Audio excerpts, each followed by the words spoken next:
Hi Lynne, welcome to Project 70. Thank you so much for being a part of it. Can you tell us who you are and a bit about yourself and what you do? Definitely.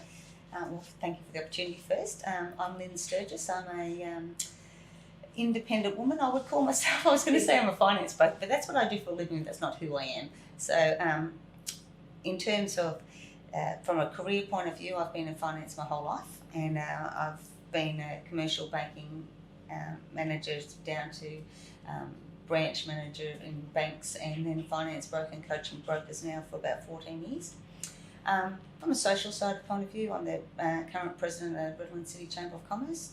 I've been involved with the chamber since 2002.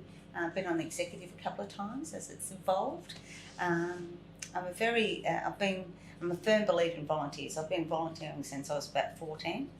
And my parents were ex-Air Force people, so very much like, you've got to go out and be part of the community and you have to give back. So I started my volunteering and type of things as a lifesaver in Victoria, because as I said, my parents were in the Air Force and they moved around a lot.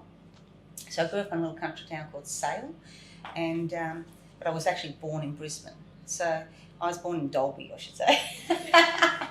But when I grew up in Sale, no one knew Dalby, so you have to say Brisbane. And then moved around Australia, lived in New South Wales, Western Australia, Victoria. Stayed in Sale until I was 21, and moved to Geelong. I went down there because I was playing water polo and life-saving again, and then basically moved around Australia, came back to Brisbane in 1999, I think, after having a couple of kids, and still involved with life-saving at that point. Changed direction in 2002, got divorced, had to reevaluate, decide what I want to do, still stayed on the social side of things.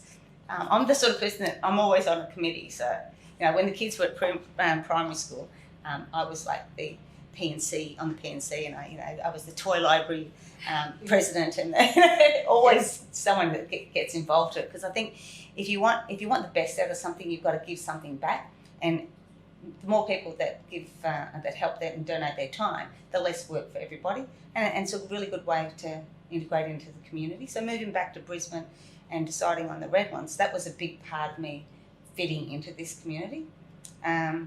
So once I went through my divorce, I was a finance broker, so I actually was only working like 20 hours a week, so that wasn't enough to buy the house and become the woman I wanted to be. So I had to get a real job, which a real job meaning working for another company, and I took a job with a company called Plan Australia, which is Professional Lenders Association, and I looked after training brokers from here to Cairns. That was a really good learning curve, but it's a very male-dominated role, so 98% of my customers were men, and very old school.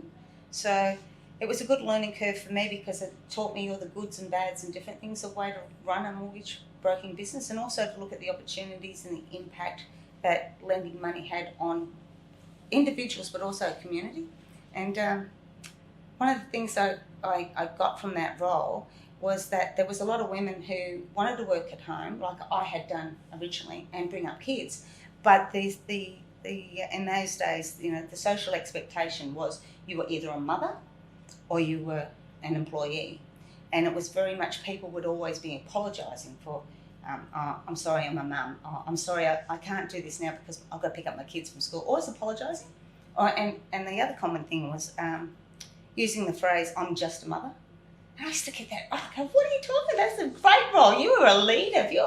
A mother is a big role. And so that experience really took me on to working with, going back into broking, going back into roles that encourage women to work. I worked with more female brokers then and encouraged more women to set up their own businesses. And I'm pleased to say that I mentored a couple of the strongest Queensland brokers, female brokers, who have just gone from strength to strength. And the industry now we've got, I think there's something like 30% are women, as opposed to when I first started, it would have been one of like 5%. So it's much better. And from that community part becomes people, the women that I was working with felt more empowered, and I felt more empowered because there's that, what's the word, when you're part of a team, comrades, you know. Camaraderie, that's what I was trying to think of. It was a really inspiring position to be in, and that got me back into the chamber. So Women in Business, we had set up Redlands Women in Business when I first was in the chamber in 2002, because at that time there was very few women that went to any chamber events, and they were predominantly breakfasts for men. Well, it wasn't really, I mean, you could go, but women didn't go. Yeah, that's exactly. It was a social expectation, and if you went, you had to wear a suit, you know. And then as a mum, wanting to take my kids to school and pick them up from school, we needed to have something, and the other women that I was talking to needed the same thing. So we did Women in Business so that we could have lunches, and so they became a lunch event. And from there, that sort of grew and grew, and then there's so many more network organisations now, and Redlands Women in Business is going very strong, and I was the chair of that for 3 years, then went into the president's role with the chamber and passed that on, and it's just great to see recruiting other people in through that, through encouraging and seeing everybody prosper from that. And there's now on the current Redlands City Chamber of Commerce, we've got equal females and male representation, and that you can see that just through the events. Everybody, it's got a different feel, you know. And I'm a big believer in that, in recruiting other people to take your place. So I don't intend to stay in that position for a long time, because I think the idea is to recruit and bring more people through, have a more holistic Chamber of Commerce where all businesses are included, and then start looking at fostering startups and the innovation space, and working with the community to have a better ecosystem that's sustainable in the Redlands, and appreciating that there's so much talent in this area that we haven't tapped into, or just not connected. And I think that's because a lot of the businesses here are small and micro businesses, and a lot of people work from home. And when you work from home, you often don't know what else is out there. So I've been working with council on the ARIP, which is the Australian Regional Innovation Program, and I've been working on the Innovation Advisory Group to council, talking about how do we bring this, how do we create this ecosystem, what are the values, what are the purpose, and what can we bring to benefit the whole community. And it's exciting times, you know. There's a lot of good things happening. Business is not the way that it used to be. It doesn't have to be in the four walls. People don't have to suit up. You can be accepted for who you are. And also getting people to understand that a business doesn't necessarily mean to be hundreds of people. It can be a business and you're it, or it can be a business that will grow. So there's just so many opportunities. What else do I need to tell you about now? So why did you choose the Redlands? Oh, this is funny, this is my analytical part. Living in Melbourne, it's very cold, and my mum and dad had lived down the Sunshine Coast. Gold Coast was too busy, but they had the best surf clubs down there from a competitive point of view. My ex-husband was an Australian surf lifesaver, boat rower, and he was coaching. I wanted to live on the Sunshine Coast. He got a job coaching at Northcliffe, and it was like, and he's a fireman, so they had better facilities here. So then we thought about where was a good place in between, and because I did want to stay in the finance and looked at the growth areas, Redlands was cooler in the summer and warmer in the winter. We were protected by the islands, so tsunamis or anything like that would be less impact. And also population growth. It was still green, still plenty of space, but there was also room to grow. And it wasn't a high-rise, high-density area. So from that holistic point of view, that's how we came to Redlands. So pretty well drove around and went, oh, this is pretty, this is villagey. My kids could go here, I could see this, could see that. Close to the water, ticked all the boxes. So how do you feel about it now? I love it. Yeah. It's funny because I came here, I knew nobody. I had a job, I was supposed to start in the city, went into my first day in the city, and the lady that I was going to be working with was a bit of a, you start at 9, you finish at 5, blah, blah, blah. And I'd gone, oh, really? And I caught the train in, and it was 50 minutes. I was like, oh, I feel like I'm back in Melbourne. So I quit on that day. I had had to get back home and explain to my husband that job that we'd come up here for, I don't really want to do that. So fortunately, I rang the guys that I'd worked with in Melbourne who owned a couple of Bendigo Bank branches and said, do you want a finance broker up here and set up a business? And they said yes. So by the time I'd got home to tell him that I'd quit my job, I'd created my new future in my head, and then I just had to work out how I was going to do that because I didn't know anybody.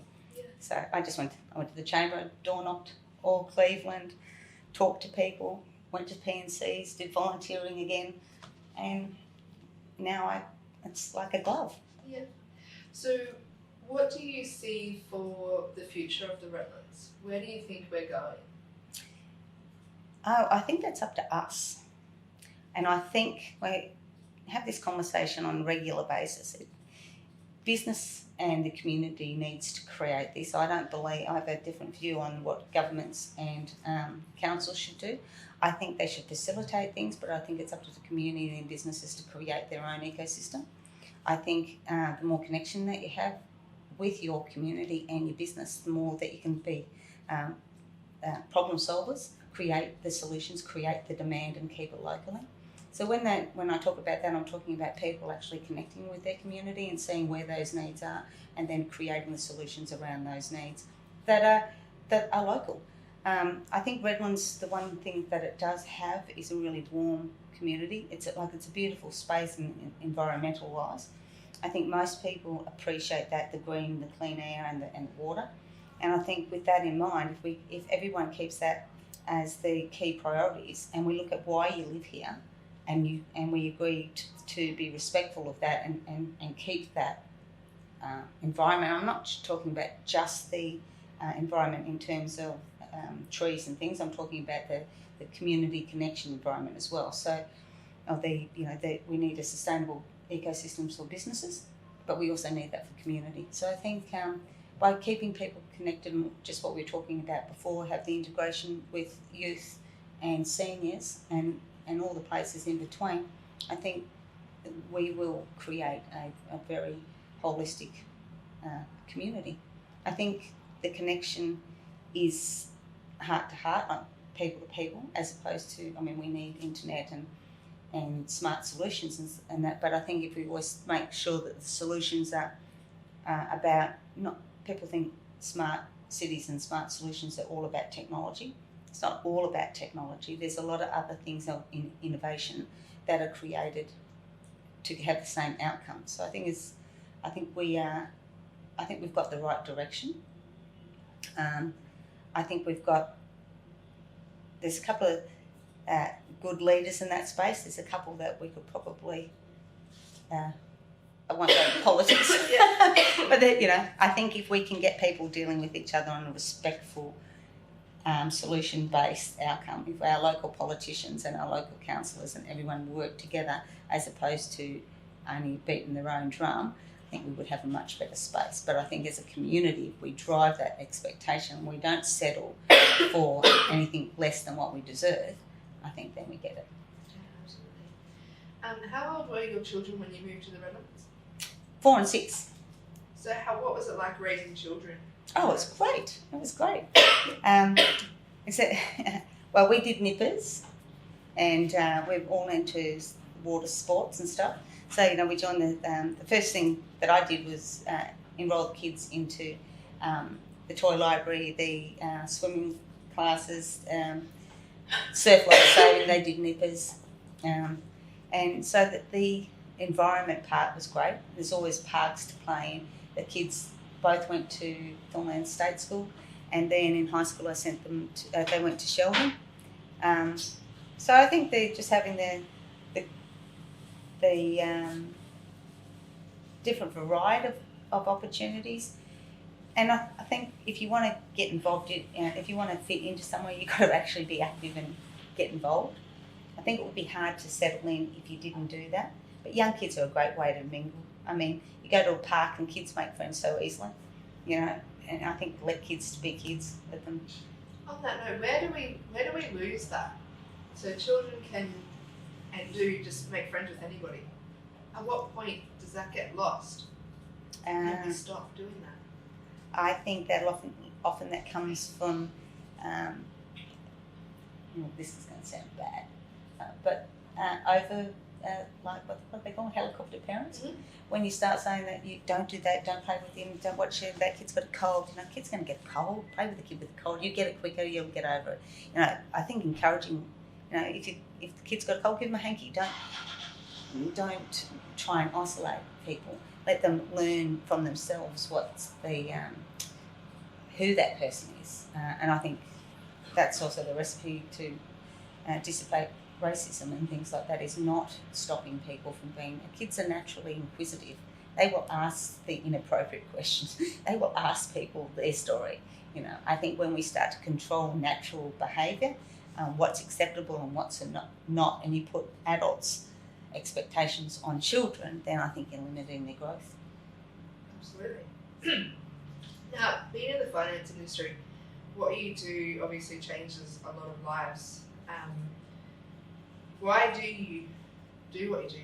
Why the finance industry? Obviously, mortgage broking's gone through a whole lot with the Royal Commission, but why do you do what you do? I'm going to get emotional. I get, if I think, when I talk about finance, to me it's about family. And my parents were really poor and they couldn't get a mortgage. And I was really impacted by their rejection and how it affected their whole self-esteem. Because in the Air Force you don't make a lot of money. You get housing given to you. There's a huge culture for drinking, or there used to be. It's much better now, but very much around, it was an isolated group of people. And my father got sick and he got medically discharged. But when they got to do a loan, I remember the day because I was about 10, and I've never seen a man more shocked. They said, you can't afford it, you haven't got any savings, you never own a home. And he listened. He never tried again. Completely different to me. I would have went, there's another way to do this. But he, like that, I grew up with the thought, I never want to be a banker and I hate banks. And then the first job I got offered was with the Commonwealth Bank. No, don't want to work for them. So I got a job in an accounting firm. And because I always got really good grades at school, but I was always in trouble because I talked a lot. So because I'd finish and I'd be like, what's next? And because I'd ask lots of questions, it'd be I'd sit outside or get kicked out. I used to get sent up to the headmistress office and do religious studies and just to try and shut me up. It didn't work. But I really didn't want to work for a bank. And I got a job in an accounting firm and they put me in the back office, which didn't work either because I talked too much. So then they put me at the front. They bought a building society and they put me at the front to be the customer greeting person that's opened up the bank accounts. And I loved that. But then I got into the lending and then I started to think, you know what, I could be the person who says yes, not the person who says no. And it turned the way that connection with the with finance then become something that had a purpose. So who would have thought? Absolutely. Sorry, I don't know why I'm getting emotional. It's perfect for the documentary. But it is your story. I think it's because we're looking at it. Absolutely, but it is your story, and the thing is that it is, it's linked so much. Who we are now is linked to who we were growing up, but people don't, I think, appreciate that. And doesn't mean that what happened to you or your parents has to be who you become, but it may be that you completely rebel against it and go the opposite way. So, for instance, from that moment forth, you hated banks. Mm. But that has served you now so much in regards to the purposeful work that you're doing, and people just put bankers in this whole they earn millions of dollars a year. Bankers are ripping everybody else, which is what was my preconceived idea. Yeah. And also, I think now I have a different respect because I've been through both cycles of it, but also understanding that the difference that person that spoke to my dad, and it could have been my father's mindset at the time, or it could have just been the delivery. But for me, you can't say yes to everybody, but you can certainly show hope and possibility. Whereas if you just go no, or you put someone in a box and put the lid on top, well, a lot of people will just sit and they're crushed. And I think now, as an adult and experiencing different things, I realised I realised when I was going through my divorce what it was because at first I didn't know why I loved it so much. I didn't know what my drivers were, and then I did Landmark and a few other self-development type things to look at, who am I, where do I want to be, and how does that look, and why was I passionate about? So getting back to that connection, and then it also, I think, the good thing about when you find what it is that it is, or why you are doing what you do, you will really I think that's something that makes you more successful, because there is purpose. It's not just a job. It wouldn't matter whether I was on wages or self-employed. Once I understood that why for me, and I understood my purpose and how I felt about it, and it was connected to me, it's been a big pleasure. What was it like going through a divorce? Horrible. I was angry. I don't even like me now if I look it back then. Yeah. At the time I didn't. I just, I very much went into the defence mechanism of I will survive and no one's going to stop me attitude, and that was built off anger. So for me, I was just, how dare you muck up my life? This is not where I thought I was going. I want a perfect family, and I wanted this, and I thought I had a perfect little family, and then it was like, boom, it's all gone, and it was like, oh, that's not what I expected. Yeah. And how do you describe yourself now? Who are you now? Who am I now? I think I would say I'm definitely more authentic. When I went through the divorce, I focused on I need to be strong and I need to be independent. And then independence took over my focus to the point that I wouldn't let anyone else in. And then now I'm starting to see that that's a growth stage of who you are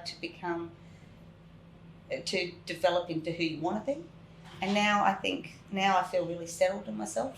I'm a lot more, obviously, I'm a lot more emotionally connected, because I wouldn't cry otherwise.